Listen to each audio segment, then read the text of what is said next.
this is what we're starting with. Both of these actually. I don't handle dairy too well, and I don't have that Carb Masters milk. So that's what we're starting with. They were not on sale, but impulse buy. 121 grams of this stuff. Again, total impulse buy, $3.50 for a box. It's probably going to last me about 2 bowls. And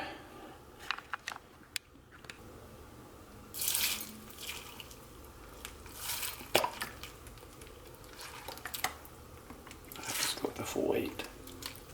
Call that 8.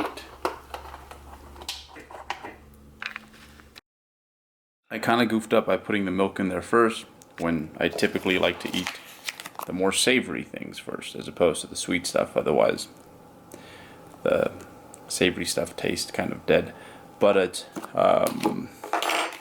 so yeah, a bowl of this, 3 cheese sticks, a kiwi, there you go, a kiwi, and then this piece of mozzarella cheese, which is like 4 grams of fat or 5 grams of fat and 6 protein, and that's it. That's breakfast. We'll eat again in about another 2-3 hours.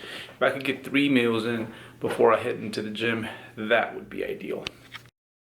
All right, feeding number 2. Mom, I get to eat again. I'm so happy. You know who is also happy that I get to eat? Los niños, sí. Yeah, Paul and Haley are. They get extra food from me. We always got room to share with the doggies. This is going to be number 2, so rice-based cereals, because rice is nice, it's easy to digest, and I want to try to get in quite a bit of food before I actually make it to the gym today. And yeah, so this is about 3 or 4 hours, no, 3 hours after my first meal. We'll get this in, get another meal in, and then post-training, usually quite hungry then and have not much to do afterwards. So typically that's how I like it.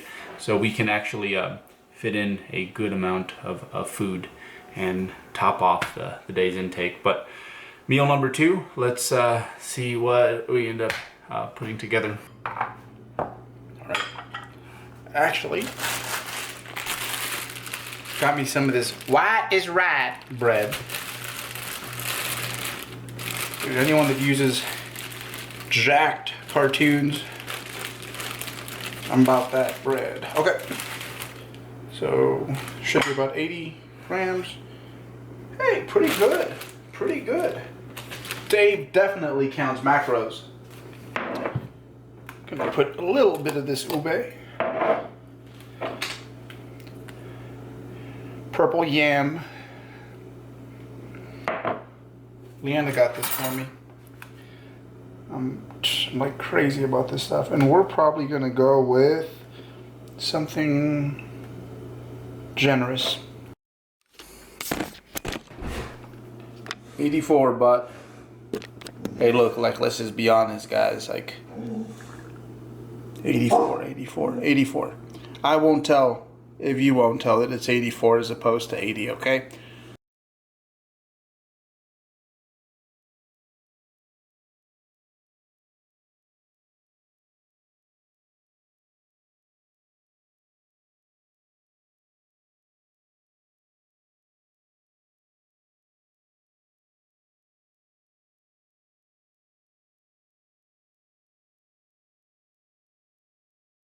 All right, here we go with meal number 3.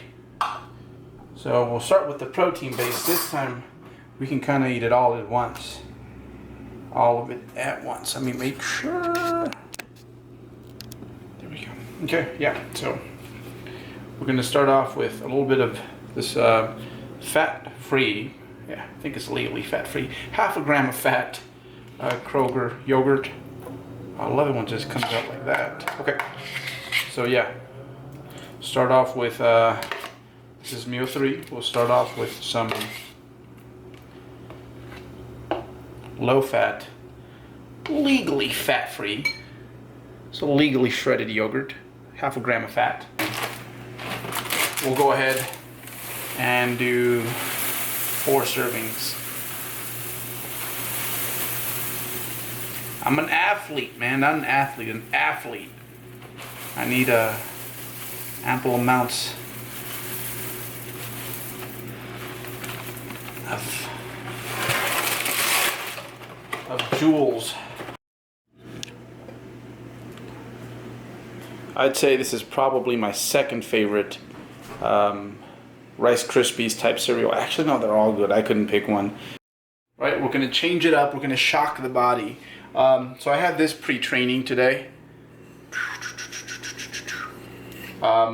Just needed something because I was like going mad catabolic, mostly from a mental standpoint. Yeah, it was a deload session, but still. I had a strange craving for pasta post-training, so I'm gonna eat two of these, and then two of these. I guess they're made for kids, but they're actually quite tasty.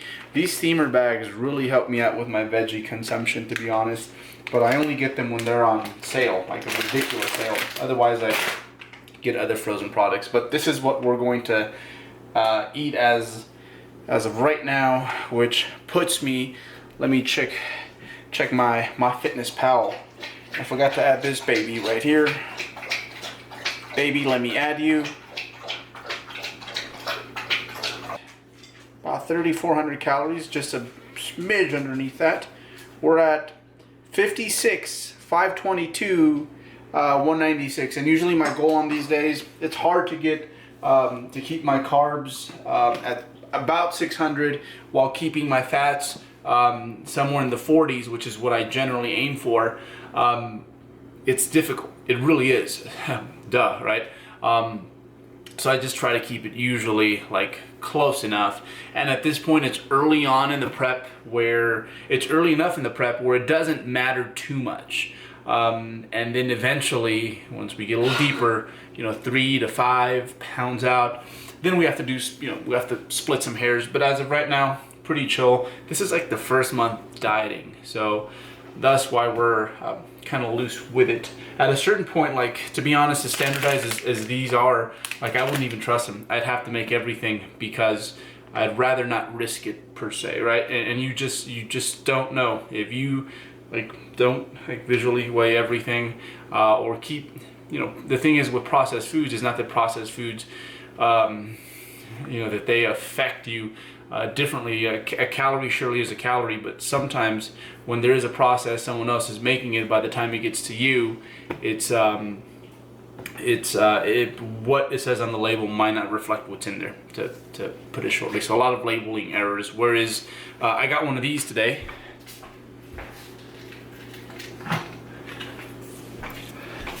A motherfucking pineapple, yeah, and a pineapple's a pineapple. So eventually we'll get more of these in simply because there is no labeling error in a pineapple. But right now, it's easy. We're gonna let this thing come to us for as long as we can. There we go. This is what we got. See, it don't look too bad. It's not bad at all, and it's easy for someone such as myself, who is just not willing to go the extra mile and make their own pasta. And same thing with veggies. Making veggies taste fantastic. Takes effort. I'm not there yet as an adult. Okay, last meal of the day. I think we might shut it down after this. I have a few grams of carbs left over, but I just don't have any interest in finishing them off. 50 grams of carbs. So I'm under by a little bit, but we have 2 more days of eating after this. And usually appetite picks up. I think the biggest issue is that initially, from the 3 lower days, it's kind of like, I wouldn't say your stomach shrinks, but your appetite does adjust. And then, but people say your stomach shrinks, your appetite will adjust. And then this is kind of a refeed day. It's kind of like throwing blood in the shark-infested water. So it should pick up. Last meal of the day, and man, I'm gonna get this down, and then it's gonna take me a little bit to be able to actually breathe again. I'm stuffed, definitely stuffed. All right, let's put this food to use. What did we do in the training facility? We got some posing in. This is Iron Prodigy. No, Prodigy Gym and Fitness. It is a fitness center now. However, I don't believe it. They still have a posing room for us, and Chris, the owner, is still super supportive of me filming, which is why I've been coming here quite a bit. Super supportive of me filming. He still has all the mirrors there that will tell you this is a very bodybuilder friendly type gym. There's a mirror up in the ceiling. You can't even really see it, but it's angled so that you can kind of brush up on your back posing and adjust and tweak and all that sort of stuff. But yeah, usually this side of the gym is super packed, especially as soon as the contest season starts to pick up around here, and it's first come first serve. Like a basketball players underneath the hoop fighting for a rebound. You'll find bodybuilders here fighting for that there good light. But yeah, I mean, I like the way I'm looking, given the fact that it's been about 4 weeks. I've lost about 2 to 3 pounds of body fat, about 8 pounds of everything else. Everything else that goes with it, the food volume, the glycogen. I guess we'll just call it bloat to keep it short, because that's what most people call it, the off-season bloat. But it's a lot of things that you're made of outside of just muscle and fat. Recall that about 2 to 3 pounds of pure body fat, but I've lost about 8 pounds on the scale. I'd say it should slow down from here to about roughly half that rate across the board. This is what I've been doing to warm up. Barbell complexes. Took this one from Bryce Lewis. It goes deadlift, bend over row, clean, over front squat, overhead press, and then a good morning, and then I finish with a squat. 7 repetitions. And I do it about twice, and then basically I'm ready to start building up. I don't do anything else really, unless there's something that just needs to be addressed. If something's tight or needs some extra attention, I'll definitely handle that. But usually that's just not the case. Front squats are flying. This was 320 for a 3x3. Man, I tested out at 315 for 7 before commencing this training block, and I feel like I could probably have rocked 10 reps on this specific day. So I'm excited to test in about 4 weeks. Going to be about 10 pounds lighter, and I might go from 317 for a set of 7 to 315 for a set of 7 to 315 for a set of 10, or as close to 10 as possible. So I'm amped about that and super excited about that. I will continue to sleep well, eat protein, keep stress levels down, and hopefully it pays off come testing time. So again, like, training is still like my favorite part of the day, and I want to keep it that way as long as I can. I think especially to the natural physique athlete, it totally is a disservice if you start to become too wrapped up in other things. Like, for example, a big one for sure is like food, right? Food, perhaps a bit too concerned and consumed with your physique. I like to keep it as strength athlete as possible for as long as I can. It lets me focus on the things that I can control, the things that truly do matter. And at this point, I love training. I love training way more than I love any meal, any food, more than I love breakfast, dinner. Training is still my favorite part of my day, and I hope to keep it that way for a while. This is the one lift that hasn't been going too well. That's the chest pressing. The bench press has been bothering my elbow, so I backed off of it for a while. I really, really would love to be able to get back to bench pressing, just because I've been doing it for so long, but I have been kind of auditioning other movements to see what feels right, and this is definitely a good one for me, as it's probably, after the bench press, the movement that I used the most during this off season. So in regards to neurological adaptations, I'll find my groove like right away, and I'll be able to actually train muscles as opposed to having to fully relearn a new movement. So that might be what we go with. We will see. After this deload week, we will decide and go over that a bit further. This was the last training session before my deload week. It was like 350, 4 sets of 4. So we're deloading now, and then we're going to charge things back up. And yeah, in 4 weeks we'll test to see where we are in terms of performance. But super excited about my training right now. And again, that's still what I'm most excited about. PRs generally, like everywhere, to be honest. Like, this was a big one. I was kind of getting tired of just doing super high reps on this thing, and especially since I paused at the bottom, like my sets were taking like 90 seconds. But I found these bands, and I Jimmy rigged them to the machine, and now I'm back in a much more practical rep range. So I'm super excited about this. As you know, calves don't have they're not the most valuable muscle on stage, but since most of my life I was the calfless man, I definitely take pride in how far they have come relative to their starting point. I really do think they're my most developed muscle, considering where I did start. I guess one thing that I was asked about a lot in the comment section of my last journal entry was about the chin-ups, the partial chin-ups. And I guess this is what they look like with a shirt on. And then since this is, Prodigy Gym and Fitness, I did a few shirtless sets so that you guys can see that, the lats are getting quite a bit of activation. And based on my limitations in regards to flexibility, I'm not a gymnast. I can't go all the way up. What ends up happening is I would kind of start to collapse. I should have taken a set all the way up so that you guys can see what is happening. But anything past this, there just really isn't too much more lat.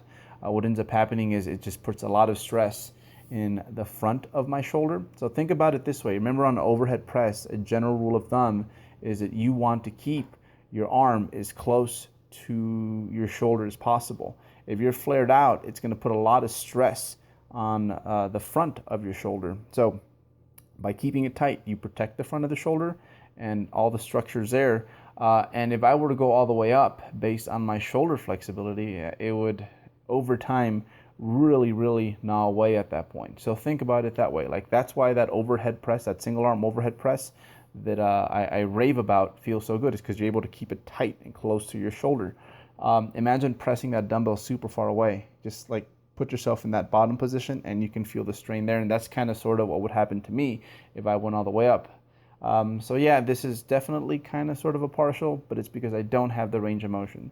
I love using full range of motion. I'm an advocate for it, but it's just not within the capabilities of my shoulder girdle. So I hope that helps. I hope that made sense, and I hope maybe some of you guys out there, hey, it might be conducive to your situation. But other than that, I'll see you guys next week.